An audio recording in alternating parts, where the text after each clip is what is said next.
الله الله الله شته دی زمکه گویا د اسمانونه وایي چې یو الله الله الله شته دی په ګونګه ژبه دریابونه وایي چې یو الله الله الله شته دی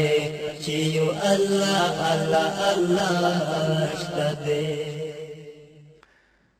همدارنګه زموږ وروستني اوریدونکي عبدالله ارماني سلامونه رالیږلي او د سلام نه وروسته لیکلي چې زه یوه پوښتنه لرم. پوښتنه مې دا ده چې په ګیره کې ډیزاین جوړول د اسلام له نظره څنګه دي؟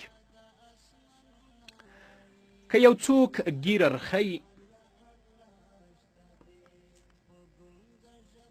خو د ګیرې پر خیلو کې د هدف د ګیرې سپکاوی او ګیرې ته په سپک نظر کتل نه وي، دا انسان سخت ګناهګار دی لیکن کافر نه دی. اما که داسې وي چې ګیره رخی یا په ګیره کې ډیزاینونه جوړوي او شیشه کې درېږي وایي چې څومره ښایسته ښکارم او هدف یې ګیرې ته سپکاوی وي، یعنې په د ډیزاین جوړولو کې هدف د ګیرې سپکاوی وي، دا انسان کافر دی او د اسلام له دایرې نه خارج دی. بحر العیق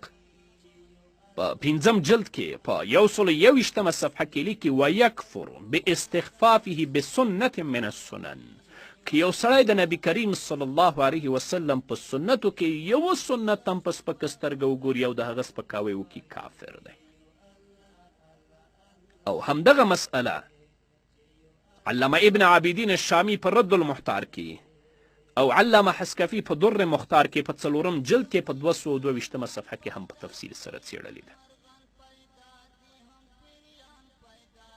نو هغه کسان چې په ګیره کې ډیزاین جوړوي زه نه پوهېږم چې د دوی هدف څه دی، خو د ګیرې سپکاوی دی که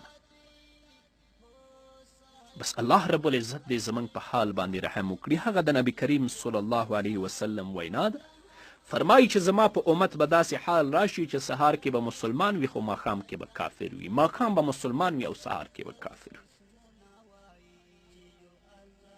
الله رب العزت دې زموږ ټولو ورونو ته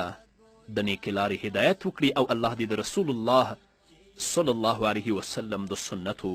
پابند وګرځوي. په همدې هیله